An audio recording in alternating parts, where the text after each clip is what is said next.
Hello दोस्तों, आप देख रहे हैं लक्ष्य विद्यापीठ यूट्यूब चैनल। आज मैं फिर से आप लोग के लिए पहले की तरह 9 नवंबर 2020 का करंट अफेयर का वीडियो लेके आया हूं।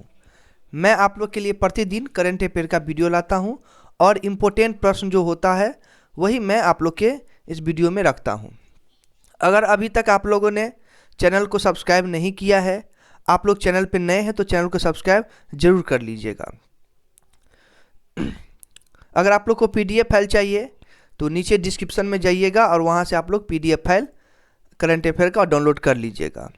अगर आप लोग को किसी दूसरे दिन के करंट अफेयर का पीडीएफ फाइल चाहिए तो वो भी आप लोग को डिस्क्रिप्शन में मिल जाएगा। वहाँ पे एक व्हाट्सएप ग्रुप का लिंक दिया हुआ है, आप उस ग्रुप से जुड़ के और आप लोग को जिस दिन का भी करंट अफेयर का पीडीएफ फाइल चाहिए वहाँ से आप लोग को प्रोवाइड करा दिया जाएगा। तो वीडियो के लास्ट तक आप लोग ज़रूर देखिएगा क्योंकि इम्पोर्टेंट प्रश्न आज के वीडियो में फिर से हैं। तो एक एक प्रश्न को और उसके व्याख्या को आप लोग अच्छे से देखिएगा और उसको समझिएगा। तो चलिए बढ़ते हैं आज के पहले प्रश्न की ओर। तो आज का पहला प्रश्न है कि निम्नलिखित में से किसने संयुक्त राज्य अमेरिका का 2020 का राष्ट्रपति चुनाव जीता है। प्रश्न को अच्छे से आप लोग पढ़िए और उसको समझिए।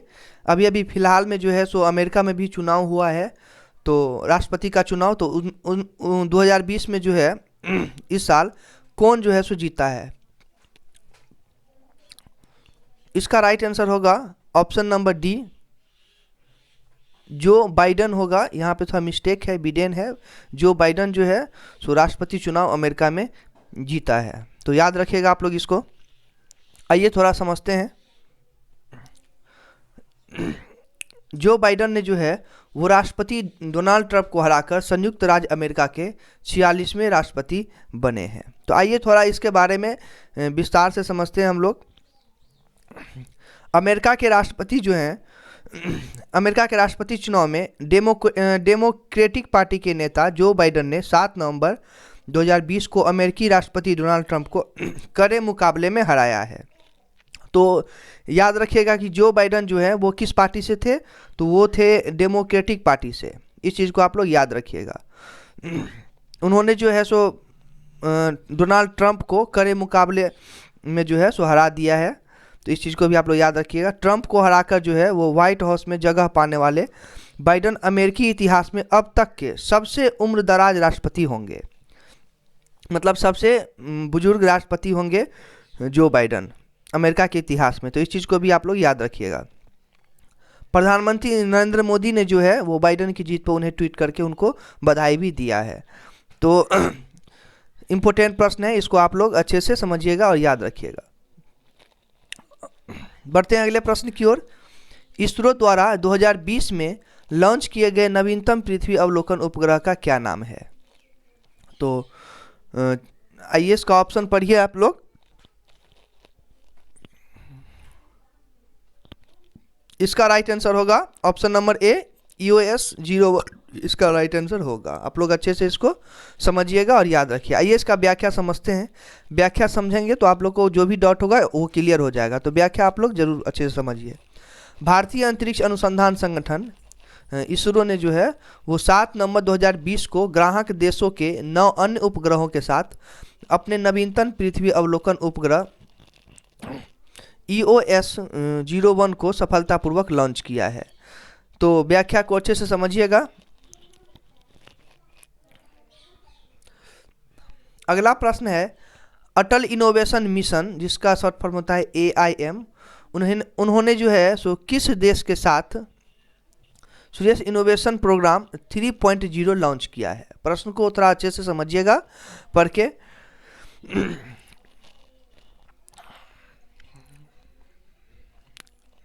तो इसका राइट आंसर होगा ऑप्शन नंबर बी, राइट होगा रूस। याद रखिएगा आप लोग। आइए व्याख्या समझते हैं इसका।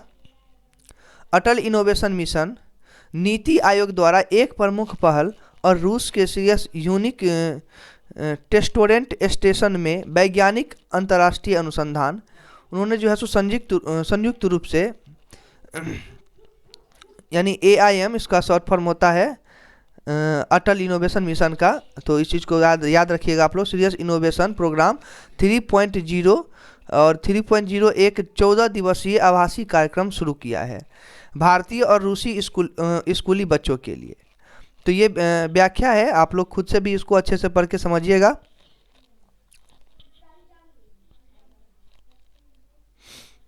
अगला प्रश्न है, रेडियोलॉजी का अंतर्राष्ट्रीय दिवस कब मनाया जाता है? प्रश्न मैं फिर से रिपीट कर रहा हूं कि रेडियोलॉजी का अंतर्राष्ट्रीय दिवस कब मनाया जाता है?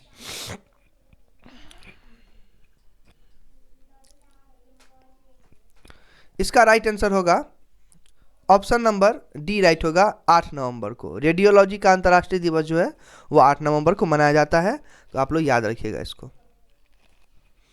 आधुनिक स्वास्थ्य सेवा में चिकित्सा इमेजिंग की भूमिका को बढ़ावा देने के लिए 8 नवंबर को सालाना रेडियोलॉजी का अंतर्राष्ट्रीय दिवस मनाया जाता है। आप लोग याद रखिएगा, इसको अच्छे से समझिएगा।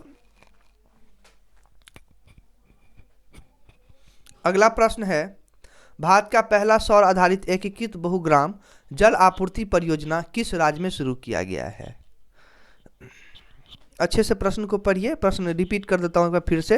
भारत का पहला सौर आधारित एकीकृत बहुग्राम जल आपूर्ति परियोजना किस राज्य में शुरू किया गया है?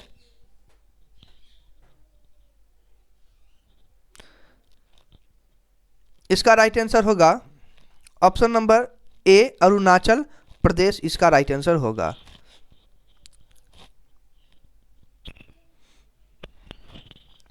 केंद्रीय जल शक्ति मंत्री गजेंद्र सिंह शेखावत ने जो है वो 6 नवंबर 2020 को अरुणाचल प्रदेश में भारत का पहला सौर आधारित एकीकृत बहुग्राम जलापूर्ति परियोजना शुरू किया है। तो इस व्याख्या को अच्छे से समझिएगा और याद रखिएगा। अगला प्रश्न है, किस राज्य ने मछली पकड़ने वाले समुदाय के लिए पर्यावरण स्थायी कार्यक्रम परिवर्तनम शुरू किया है?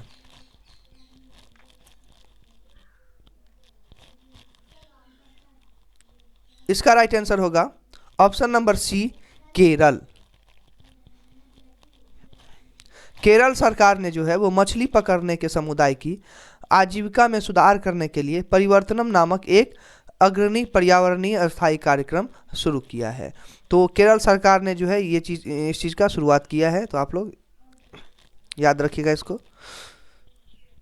अगला प्रश्न है, 2020 में हॉकी इंडिया के अध्यक्ष के रूप में किसे नियुक्त किया गया है?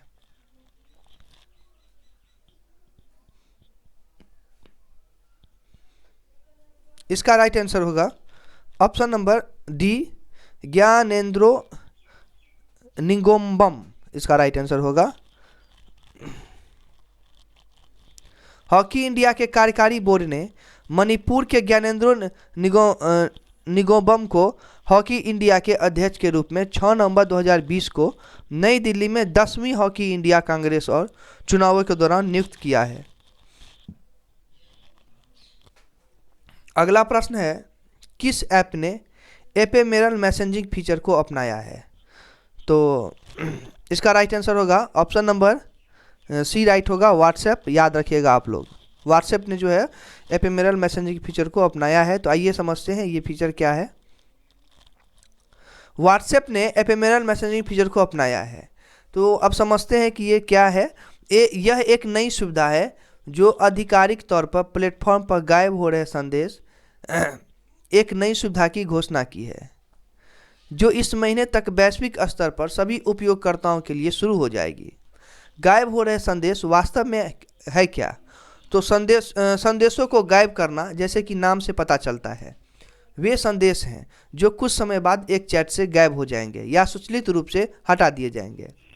अल्पकालिक संदेशों का विचार नया नहीं है और व्हाट्सएप ऐसा करने वाला पहला ऐप भी नहीं है। इससे पहले टेलीग्राम, सिग्नल वायर जैसे मैसेजिंग ऐप पहले से ही इस तरह का विकल्प प्रदान करते हैं। तो इस व्याख्या को आप लोग खुद से पढ़ के अच्छे से समझिएगा और भी ज़्यादा बेटर आप लोग को समझ में आएगा। अगला प्रश्न है, किस मंत्रालय ने डाटा क्षमता मूल्यांकन की रूपरेखा कार्यक्रम के दूसरे भाग को लॉन्च किया है? तो इसका जो राइट आंसर होगा वो होगा डी, आवास और शहरी मामलों के मंत्रालय। याद रखिएगा आप लोग इसको। आवास और शहरी मामलों के मंत्रालय ने जो है वो शहरों के डेटा पारिस्थितिक तंत्र का आकलन करने के लिए डेटा क्षमता मूल्यांकन ढांचा कार्यक्रम के दूसरे भाग को लॉन्च किया है। अगला प्रश्न है 2017 में प्री लिटिगेशन चरण में मामलों के निपटारे के लिए डाइस कार्यक्रम शुरू किया था। प्रश्न एक बार फिर से रिपीट कर रहा हूँ, 2017 में प्री लिटिगेशन चरण में मामलों के निपटारे के लिए डाइस कार्यक्रम शुरू किया था। तो इसका जो राइट आंसर होगा वो होगा option number C, tele law इसका राइट आंसर होगा, याद रखिएगा। आइए समझते हैं इसका व्याख्या। 2017 में जो है वो प्री लिटिगेशन चरण में मामलों के निपटारे के लिए टेली लॉ कार्यक्रम शुरू किया था। इसे जो है वो इलेक्ट्रॉनिक्स और सूचना प्रौद्योगिकी मंत्रालय के सहयोग से विधि और न्याय मंत्रालय द्वारा पेश किया गया था। तो आज के वीडियो में 10 प्रश्न थे, वो भी इम्पोर्टेंट प्रश्न। आप लोग एक एक प्रश्न को और उसके व्याख्या को अच्छे से पढ़ के जरूर समझ लीजिएगा। अगर आप किसी भी सरकारी एग्जाम की तैयारी कर रहे हैं तो आप लोग लक्ष्य विद्यापीठ यूट्यूब चैनल से ज़रूर जुड़ें। यहाँ पे आप लोग को करंट अफेयर का इम्पोर्टेंट प्रश्न जो है वो कवर कराए जाएंगे। तो आप लोग अभी तक चैनल पर अगर नए हैं, सब्सक्राइब नहीं किए हैं, तो चैनल को आप लोग सब्सक्राइब जरूर कर लीजिएगा। और अगर आप लोग को वीडियो अच्छी लगी हो तो वीडियो को लाइक भी आप लोग जरूर कर दीजिएगा। फिर मिलते हैं नेक्स्ट वीडियो में अगले दिन के करंट अफेयर का वीडियो लेके। धन्यवाद।